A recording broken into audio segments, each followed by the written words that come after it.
Assalamualaikum warahmatullahi wabarakatuh. Perkenalkan saya dengan Putra Mabuntoro Nasution. Saat ini saya sedang menjalankan studi di PPM School of Management, program Magister Management Eksekutif Angkatan 78. Dalam kesempatan ini, dalam rangka UAS Manajemen Strategi, saya ingin menyampaikan hasil paper yang kami lakukan bersama kelompok 4 di MMA 78. Sebagai latar belakang, industri FMCG merupakan sektor dengan tingkat persaingan yang sangat tinggi di Indonesia. Perubahan perilaku konsumen, khususnya pola konsumsi makanan ringan, menuntut perusahaan untuk terus beradaptasi. Di saat yang sama, tekanan eksternal seperti fluktuasi harga bahan baku, inflasi, nilai tukar, dan regulasi pangan menambah kompleksitas pengambilan keputusan strategis. Oleh karena itu, perusahaan tidak selalu berada pada posisi untuk melakukan ekspansif yang agresif, melainkan membutuhkan strategi yang tepat dan realistis. Dalam konteks ini, Garuda Food menghadapi tantangan untuk menjaga kinerja sekaligus meningkatkan nilai produk secara berkelanjutan. Untuk tinjauan teori, paper ini membahas konsep manajemen strategis sebagai proses sistematis untuk mencapai tujuan jangka panjang melalui perumusan, implementasi, dan evaluasi strategi. Analisis dilakukan dengan menyelaraskan kondisi internal dan faktor eksternal perusahaan. Tahapan manajemen strategis dimulai dari tahap input menggunakan IV dan EV, dilanjutkan tahap pencocokan melalui SWOT, TOWS, dan IE Matrix, serta diakhiri dengan pengambilan keputusan menggunakan metode QSPM. Posisi strategis perusahaan kemudian ditentukan dengan IE Matrix untuk memilih strategi antara grow and build, hold and maintain, atau harvest and divest. Pada tahap perumusan strategi digunakan SWOT dan TOWS Matrix untuk menghasilkan alternatif strategi SO, WO, ST, dan WT. Alternatif tersebut kemudian diprioritaskan secara kuantitatif menggunakan QSPM, di mana strategi dengan nilai total effective score tertinggi menjadi pilihan utama. Selanjutnya, pada tahap implementasi strategi diterjemahkan ke dalam balance scorecard sebagai KPI, divisualisasikan melalui BMC atau Business Model Canvas, dan dijalankan secara bertahap melalui roadmap strategi agar eksekusi terukur dan berkelanjutan. Dalam paper, metodologi penelitian menggunakan pendekatan kualitatif deskriptif analitis dengan metode studi dokumentasi. Objek penelitian adalah PT Garuda Food Putra Putri Jaya Tbk dengan sumber data utama kami dapatkan dari laporan tahunan tahun 2024. Data yang digunakan merupakan data sekunder yang diperoleh melalui penelaahan laporan keuangan serta annual report yang didapatkan dari website Garuda Food. Untuk profil perusahaan, Garuda Food merupakan perusahaan FMCG nasional yang bergerak di industri makanan dan minuman kemasan dengan portofolio merek yang kuat. Contoh seperti Garuda Food, Kacang Garuda, Gerik Chocolates, Clevo, Procis, dan Oki Jelly Drink dan lainnya, yang melayani segmen pasar yang mass market, domestik, serta ekspor yang terpilih. Pada tahun 2024, Garuda Food mencatat kinerja positif yang didorong oleh inovasi produk, efisiensi operasional, dan penguatan jaringan distribusi nasional. Garuda Food secara konsisten meluncurkan produk baru, memperluas pasar secara selektif, serta memperkuat tata kelola, manajemen risiko, dan komitmen berkelanjutan. Kemudian didukung oleh fasilitas produksi berskala besar dan distribusi yang luas di seluruh Indonesia. Garuda Food memposisikan diri sebagai perusahaan yang adaptif, efisien, dan berorientasi pada pertumbuhan jangka panjang yang berkelanjutan. Untuk analisa pembahasan, hasil analisis IV menunjukkan total skor 2,84, yang menandakan bahwa Garuda Food memiliki posisi internal yang kuat. Kekuatan utama perusahaan berasal dari portofolio merek yang solid, jaringan distribusi nasional, serta skala produksi yang efisien.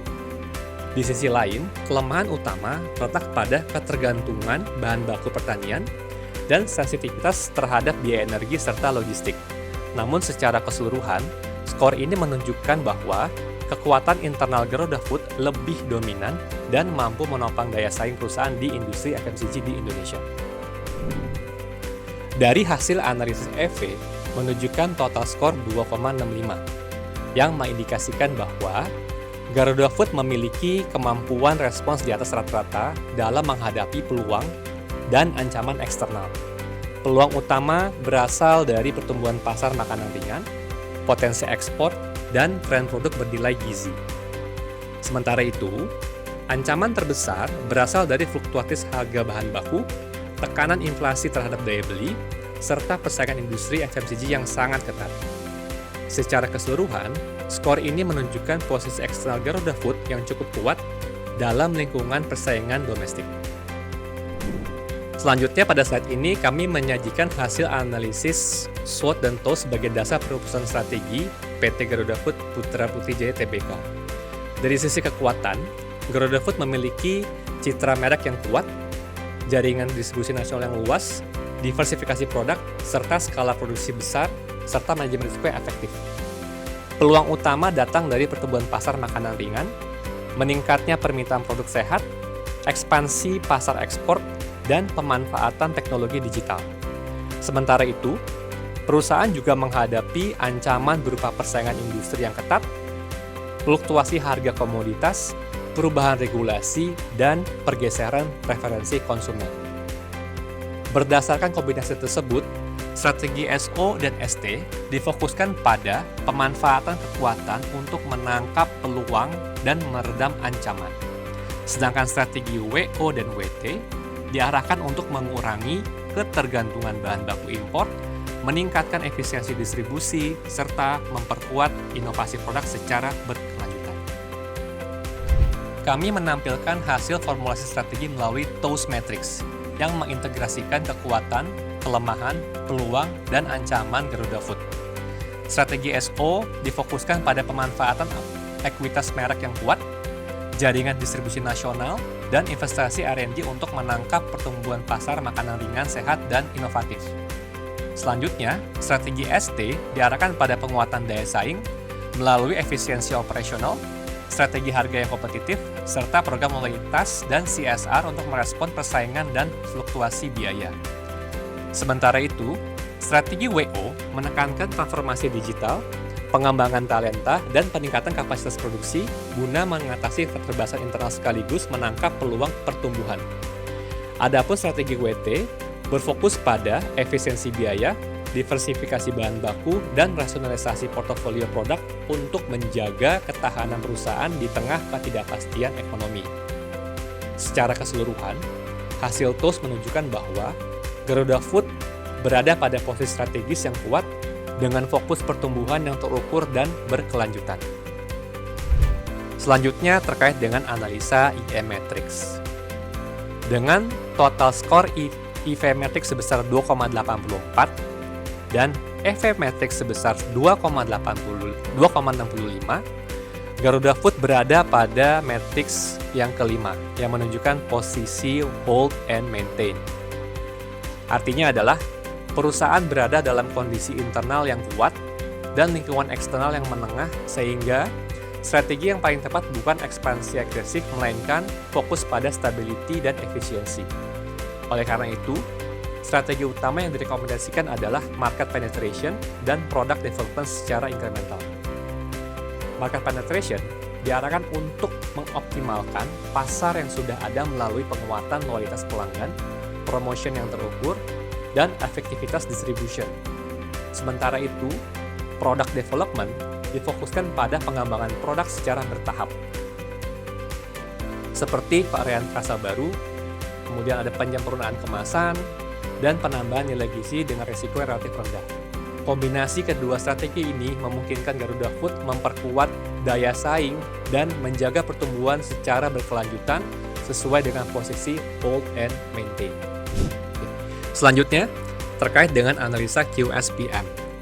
Hasil analisis menunjukkan bahwa strategi S2, yaitu Product Development, menjadi strategi yang paling menarik dengan total attractiveness score sebesar 3,23, yakni sedikit lebih tinggi dibandingkan S1 Market Penetration yang memperoleh skor 3,04. Keunggulan strategi pengembangan produk didorong oleh kemampuan Garuda Food dalam merespons pertumbuhan pasar FMCG dan perubahan preferensi konsumen melalui inovasi produk yang relevan dan memiliki nilai tambah.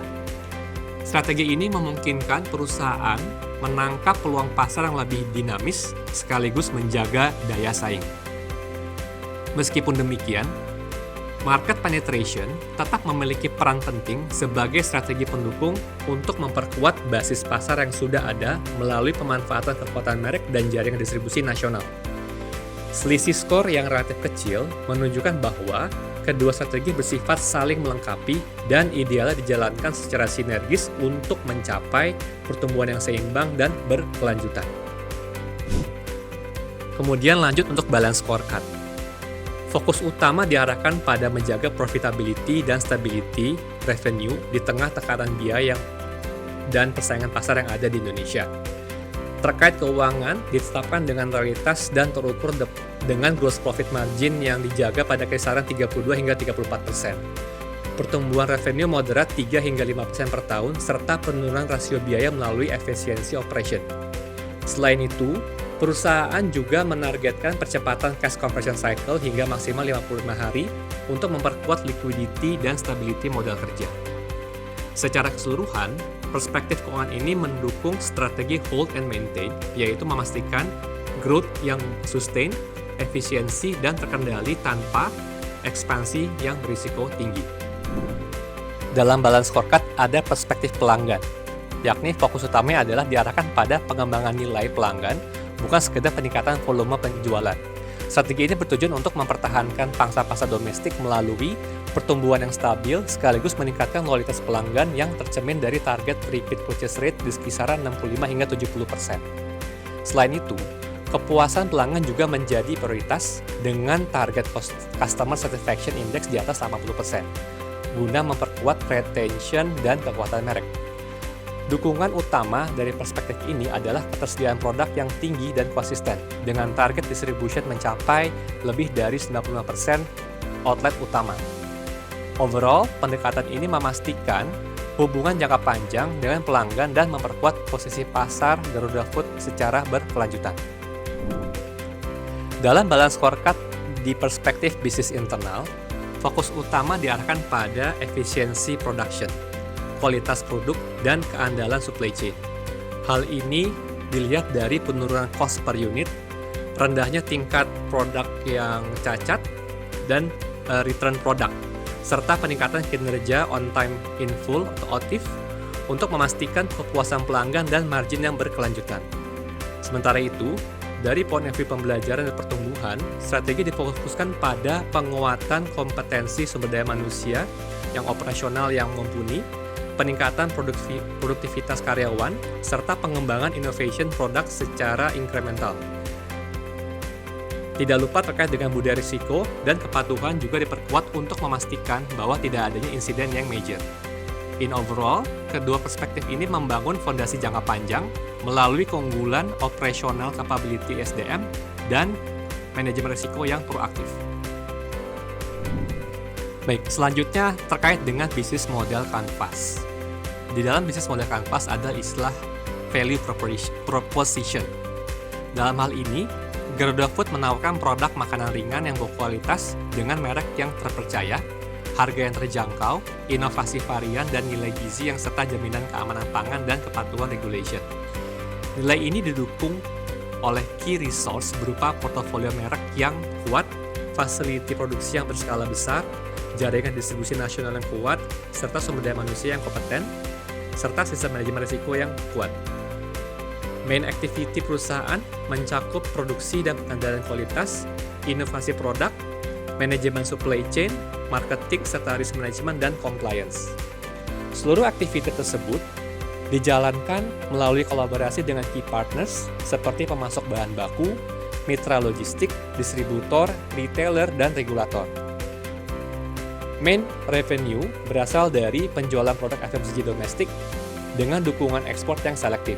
Sementara itu, secara struktur cost difokuskan pada efisiensi bahan baku, energi produksi, dan distribution. In overall, BMC ini menunjukkan model bisnis yang stabil, efisien, dan selaras dengan strategi hold and maintain. Untuk roadmap strategi Garuda Food, dalam jangka pendek 1 tahun, fokus diarahkan pada efisiensi operasional dan pengendalian biaya, pengembangan produk secara incremental, penguatan penetrasi pasar domestik, serta pembangunan fondasi transformasi digital dan sistem ERP.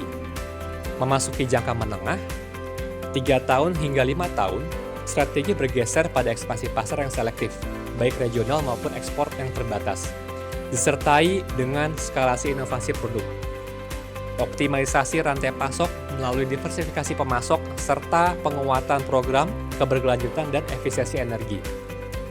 Kemudian untuk jangka panjang, yakni di atas 5 tahun, Garuda Food menargetkan pertumbuhan strategis berbasis kekuatan inti, pengembangan pasar baru yang terukur, inovasi lanjutan dan diferensiasi produk, serta transformasi organisasi untuk memastikan daya saing jangka panjang. Overall, roadmap ini memastikan keseimbangan antara efisiensi jangka pendek, pertumbuhan berkelanjutan di masa depan. Sebagai penutup, dapat disimpulkan bahwa hasil analisis menunjukkan Garuda Food memiliki kondisi internal yang relatif kuat dengan skor IV sebesar 2,84 serta lingkungan eksternal pada tingkat moderat dengan skor EV 2,65. Sehingga dari IE Matrix, Garuda Food berada pada posisi matrix 5, yaitu hold and maintain, yang menekankan stability dan penguatan bisnis secara inti. Hasil QSPM menunjukkan bahwa product development secara incremental merupakan strategi utama yang paling sesuai, dengan market penetration berperan sebagai strategi pendukung. Strategi ini memungkinkan perusahaan menjaga kinerja sekaligus merespons perubahan preferensi konsumen secara terukur. Oleh karena itu, perusahaan disarankan untuk memprioritaskan inovasi produk yang relevan dan selektif, memperkuat efisiensi operasional dan manajemen rantai pasok, serta menjalankan evaluasi strategi secara berkala. Dengan dukungan balance scorecard dan roadmap strategi, implementasi diharapkan dapat berjalan terukur, konsisten, dan berkelanjutan. Demikian presentasi analisis manajemen strategis PT Garuda Food Putra Putri Jaya Tbk yang dapat saya sampaikan. Terima kasih atas perhatian Bapak dan Ibu. Wassalamualaikum warahmatullahi wabarakatuh.